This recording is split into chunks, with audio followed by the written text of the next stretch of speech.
Olá a todos, meu nome é Rodrigo Atanásio, sou médico pneumologista, trabalho na divisão de pneumologia do INCOR, do HC FM USP e também sou conselheiro da Fundação PROAR.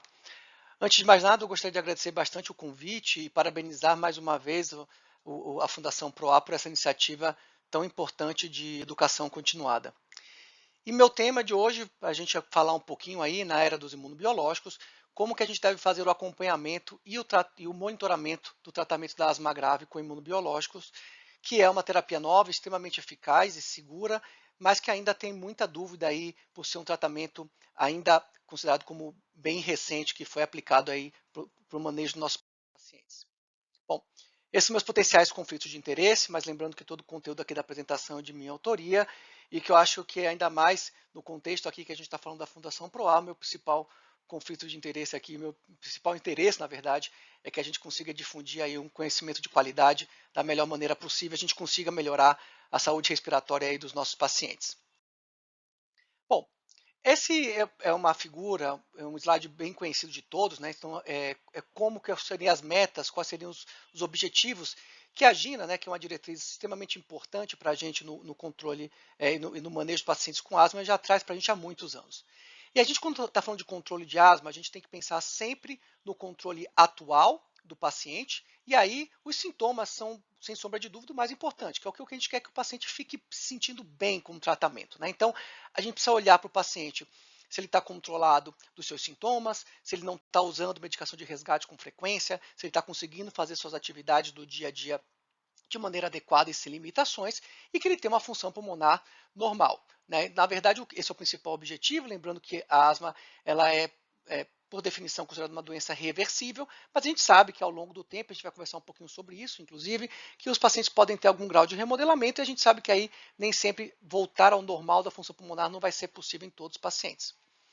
E um dado muito importante é que a gente não tem que olhar só para o presente, a gente tem a obrigação de tentar olhar para o paciente como no controle do seu risco futuro. E isso é importante porque seria muito fácil eu pegar e tratar qualquer paciente dando altíssimas doses de corticoide oral. Eles iam melhorar da inflamação e iam ficar bom de controle dos sintomas. Mas a gente sabe dos efeitos colaterais desse tratamento de longo prazo. Então, quando eu olho para o meu paciente, eu tenho que deixar ele bem atualmente e pensar que no futuro ele também continue bem. Então, para isso, eu preciso evitar que ele tenha instabilidade ou piora com a progressão da doença ou com o tempo, evitar que ele tenha uma exacerbação futura, que ele evite que esse paciente tenha perda de função pulmonar progressiva e, sobretudo, efeitos colaterais associados ao tratamento, apesar da gente saber que são extremamente seguros o uso das medicações que a gente tem hoje em dia para asma. Bom, e quando a gente está falando de asma grave, só para a gente se situar, a gente está falando aqui nessa etapa 5 da GINA, que é aquele paciente que já veio aí tentando terapias inalatórias com doses menores de corticoide inalatório e ele acabou não atingindo o controle adequado. E a gente aqui na etapa 5, a gente lembra que são pacientes com doses altas de corticoide inalado associado a uma segunda droga controladora. Aqui no caso, geralmente a gente está falando de LABA, do beta-2 agonista de longa duração. Porém, a gente tem outras drogas controladoras, então a gente pode ter aí também associação de outro broncodilatador, como o LAMA, os anticolinérgicos, ou mesmo montelukast, os antileucotrienos, que também são drogas que a gente pode usar aí no controle do paciente com asma grave.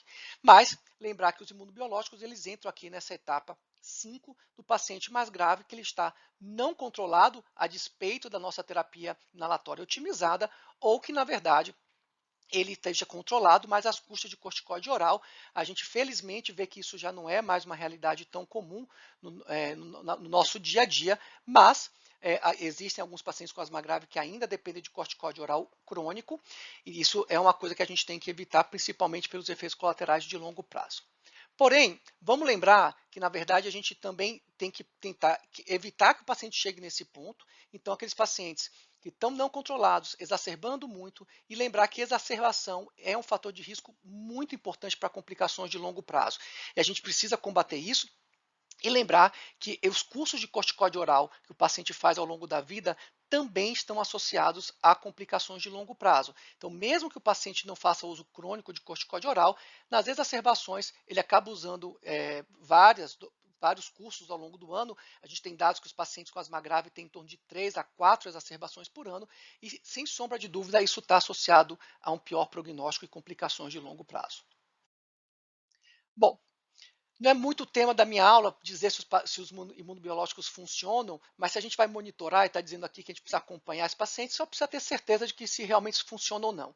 E aqui, na verdade, é para a gente não ter muita dúvida disso. Né? Então, aqui são os principais desfechos que a gente olha no manejo do paciente com asma grave. E aqui a gente, independente de qual imunobiológico para asma a gente esteja falando, anti-IgE, anti-L5, anti-L4, até remédios que estão por vir, como o anti-TSLP, todos eles se comprovaram extremamente eficazes na redução de exacerbações, melhora de função pulmonar, melhora no controle de sintomas e melhora de qualidade de vida. Então, que funciona, a gente não tem muita dúvida, inclusive que também são muito seguros. Mas o que eu quero chamar a atenção nesse slide é que o principal desfecho de eficácia que a gente usa nos estudos é exatamente a redução de exacerbação.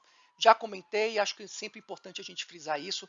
As exacerbações são, de longe, o principal fator associado à morbidade de longo prazo nos pacientes.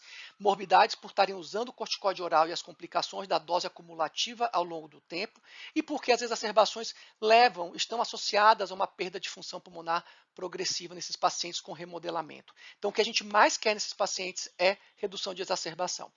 Claro que a gente também quer que a função pulmonar melhore, mas como eu comentei, alguns pacientes podem não recuperar tudo completamente, porque já tem algum grau de remodelamento, como se fosse algum grau de sequela, mas que muitos pacientes a gente consegue melhorar a função pulmonar, melhora no controle de sintomas, que é o nosso objetivo principal aí no dia a dia para o paciente se sentir melhor, que vai acabar levando tudo isso à melhora da qualidade de vida deles.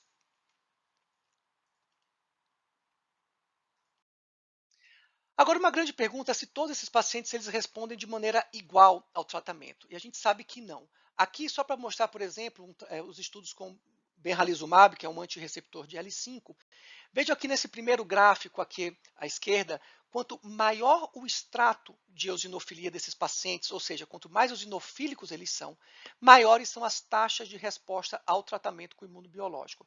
Por que isso é importante a gente falar? Porque saber desses preditores vão fazer com que a gente escolha de maneira melhor o tratamento do nosso paciente e saber como a gente deve acompanhar melhor esses indivíduos. E não é só em relação à exacerbação. Veja no gráfico ao lado que os pacientes, quanto mais eosinofílicos, aqueles pacientes que usaram benralizumab tiveram um ganho de função pulmonar muito maior daquilo que os pacientes que estavam usando placebo nos ensaios clínicos. Né? Então, mas a mensagem aqui principal é: quanto mais eosinofílico, ou seja, quanto mais inflamado o paciente, maior a chance do meu paciente responder aos imunobiológicos, tanto na redução de exacerbação quanto no ganho de função pulmonar. E aí a gente entra numa discussão dessa era de medicina de precisão, e esse conceito de traços tratáveis eu considero extremamente interessante. Por quê? A gente passa a olhar o nosso paciente como um todo, não só uma única característica importante. São várias opções de tratamento que a gente pode fazer de acordo com várias características que um paciente tenha. E esse aqui foi um algoritmo colocado há alguns anos, pelo Pavor e pelo Augusti, que são os principais nomes da literatura falando sobre traços tratáveis. Dois aspectos são importantes quando a gente trata doenças de via aérea. Né? Aqui, independente se seja bronquiectasia, asma ou DPOC, estamos falando de doença de via aérea, onde a asma grave, obviamente, se enquadra muito bem. Então, a gente pode ver, por exemplo, aqui embaixo, no eixo X, falando de sintomas pela limitação ao fluxo aéreo, e aqui no eixo Y, a gente está falando aí de marcadores de inflamação eosinofílica. Né? Então, que é a principal inflamação aqui, principalmente quando a gente fala de asma grave, mas também presente em doenças outras como DPOC e bronquiectasia. E veja, se o paciente ele tem muita limitação ao fluxo aéreo e não tanta inflamação, aqui a gente vai considerar preferencialmente um tratamento com anticolinérgicos e broncodilatadores. Né? Se o paciente ele tem muita inflamação e não tem tanto obstrução ao fluxo aéreo, a gente vem aqui para esse quadro de cima da esquerda que o paciente vai preferencialmente usar o quê? Mais doses de corticoide inalatório ou mesmo terapias altamente eficazes para anti-inflamatórias como imunobiológico. Se o paciente tem, na verdade, as duas características, os dois traços tratáveis, sim, vamos associar os tratamentos. Alta dose de corticoide inalado, imunobiológico e lama para esses indivíduos. Então, de acordo com as características que esse paciente tem, eu vou dando o meu tratamento mais personalizado. E aqui a gente vai vendo o quanto que a inflamação é um fator importante para que a gente considere o tratamento com os imunobiológicos. Bom, Aqui a Gina traz também para a gente como escolher o imunobiológico. Aqui eu não vou entrar tanto em detalhe nisso, que isso é um tema da outra apresentação. Mas, de novo, por que eu acho que é importante trazer isso? Porque a gente vai entrar na questão dos preditores, que eu acho que é muito importante como a gente vai acompanhar o nosso indivíduo. Então, a gente tem aqui, para cada um dos imunobiológicos, preditores de resposta, ou seja, que vão fazer a gente considerar uma resposta melhor de um imunobiológico do que o outro, para fazer com que a gente inicialmente escolha algum desses tratamentos no nosso indivíduo. Ok, Rodrigo, mas e como é que é a questão do acompanhamento? Eu tenho que acertar logo de cara, senão nunca mais posso dar outro remédio para o meu paciente com imunobiológico?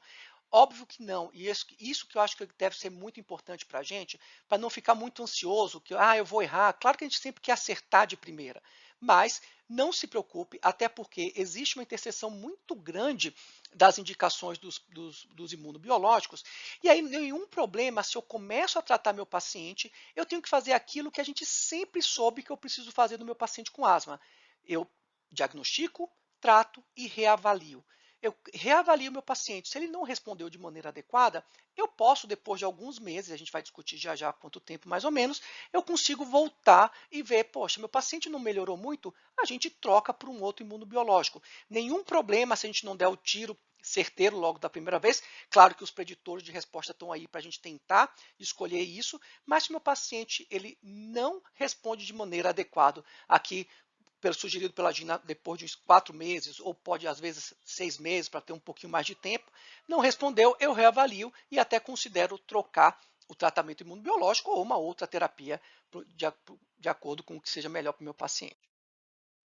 E aqui só para a gente falar um pouquinho desses preditores, né? Então veja, aqui é um estudo com análise posterior dos dados do benralizumab, mostrando que realmente os pacientes eles respondem de maneira diferente, né? Então, aqui no caso do benralizumab, aqui em cima a gente está vendo taxa de exacerbação, e embaixo resposta de função pulmonar, e veja que eu tenho vários preditores que me fizeram pensar que um paciente responde melhor do que o outro. Quais foram esses no caso do benralizumab?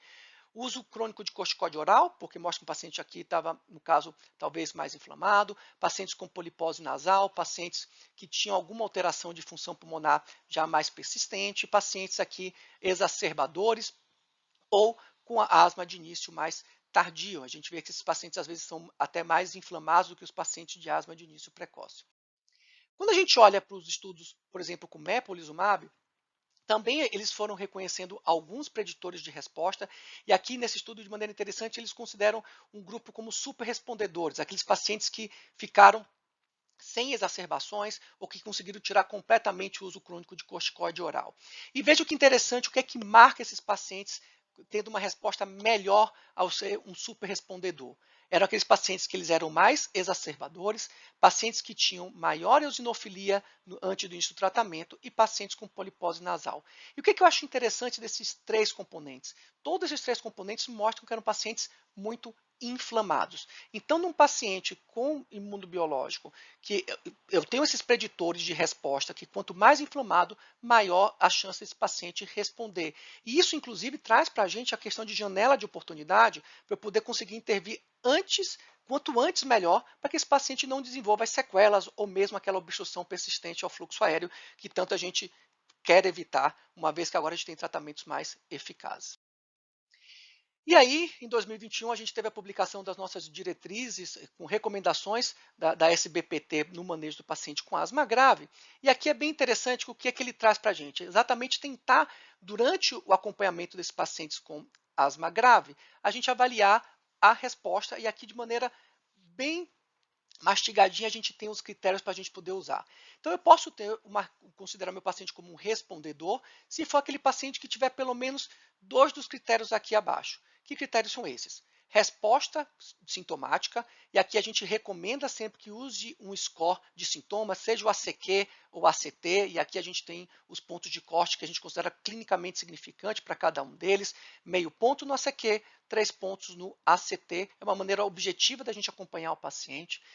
O paciente tem que ter uma redução de pelo menos 50% nas suas exacerbações e redução da dose diária de pelo menos 50% do seu corticóide oral. Mas eu posso ir a mais e ter esse paciente que você considera como um super respondedor. Paciente super respondedor seriam aqueles pacientes que têm aí uma asma completamente controlada, além de ganhar meio ponto no ACT ou 3 pontos no ACT, esse paciente aí ele chega nos pontos de corte que considera o paciente como controlado. No caso do ACQ é menor do que 1,5, no caso do ACT maior ou igual a 20. Esse paciente, para ser superrespondedor, ele não tem mais exacerbações com o início do tratamento ou ficou completamente livre do corticoide oral. Aqui é importante, de novo, ser respondedor já é ótimo. Nem todos os pacientes vão ser super respondedores. A gente sabe que em torno de 30% a 40% dos pacientes. Mas eu vou pegar, se esse paciente estiver como um respondedor, super respondedor, eu mantenho meu tratamento e vou reavaliando a longo prazo. Se o paciente é considerado como não respondedor, porque ele não melhorou sintoma, não melhorou função pulmonar, não melhorou redução de corticoide oral, nem exacerbação, obviamente depois de uns 4 a 6 meses eu reavalio, posso considerar um novo imunobiológico ou um novo tratamento no acompanhamento. E de maneira prática, como é que a gente avalia essa resposta imunobiológica? Né? Então, antes de iniciar o tratamento, sempre, por favor, acho que é muito bom para a gente se organizar até esse score de sintoma objetivo, ACQ ou ACT, documentar a dose de corticoide oral diário desse paciente, documentar o histórico de curso de corticoide oral que o paciente fez para poder ver a dose acumulativa ao longo do tempo de exacerbações, ter uma espirometria nos últimos 12 meses, obviamente ter o eosinófilo sanguíneo, o histórico de exacerbações e o exame clínico do paciente. E aqui eu queria desmistificar de que imunobiológico é um tratamento extremamente complicado. Vejam, para eu indicar um tratamento e começar o tratamento do meu paciente, acompanhá-lo, eu preciso de avaliação de sintomas, hemograma, uma função pulmonar e história clínica dele. Então, é bem simples no acompanhamento do que eu preciso ver. E aí, obviamente, a gente vai voltar a ver esse paciente de avaliação mais precoce com 1 a 3 meses, para ver se o paciente está melhorando ou se teve algum efeito colateral. Lembrando que efeito colateral é bem raro nesses pacientes.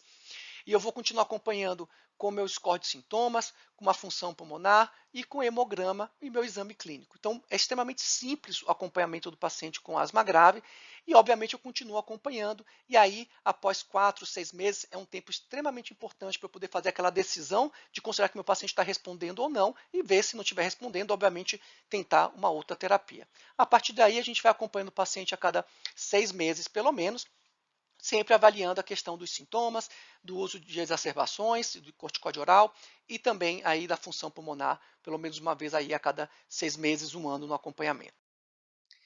E quando o paciente controla, isso aqui no manejo do paciente que é tudo que a gente quer. O paciente controlou, eu estou autorizado a interromper o imunobiológico? Obviamente, a gente não tem dados robustos para isso, mas o que a gente tem hoje em dia é que ainda a gente deve considerar manter esse tratamento de maneira mais a longo prazo. A gente sabe que muitos pacientes, quando suspendem o imunobiológico, voltam a ter crises e ter exacerbações e perderem controle. Então, por hora, ainda mais sabendo que são drogas extremamente seguras, a ideia é a gente manter aí por um tempo indefinido. Claro que se o paciente depois de uns 2, 3 anos estiver completamente controlado, você pode considerar aí a redução e suspensão do imunobiológico, mas por hora o que a gente tem é uma terapia de uso crônico.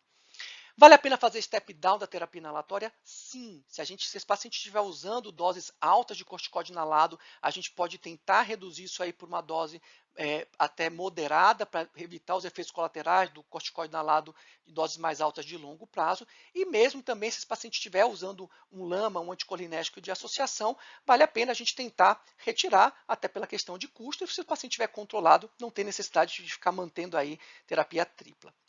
E a última pergunta é se vale a pena suspender a terapia inalatória. E aqui, de maneira muito taxativa, não. A gente não suspende a terapia inalatória do paciente. A gente pode reduzir, e aí a gente tenta reduzir aí a terapia de um corticoide inalatório em dose média e um LABA, um beta-2 agonista associado. Mas nunca suspender ou reduzir de maneira muito abaixo de uma dose moderada do corticoide inalado.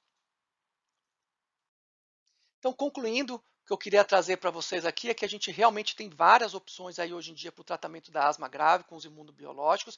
Isso é bom, porque a gente não vai mais ficar tratando nossos pacientes todos de maneira igual. A gente tem diretrizes, como eu mostrei hoje, de como escolher o tratamento, de como acompanhar esses pacientes para poder ver a melhor resposta clínica e melhor desfechos no longo prazo. E com isso aí a gente quer realmente trazer essa ideia da medicina personalizada, que a gente está realmente avançando muito no manejo da asma grave, para identificar nossos pacientes aí e tentar ter os nossos super respondedores aí no máximo possível. Eu agradeço a atenção de todos e fico à disposição para qualquer esclarecimento e mais uma vez agradeço o PROAR pelo convite e por essa iniciativa tão importante. Obrigado.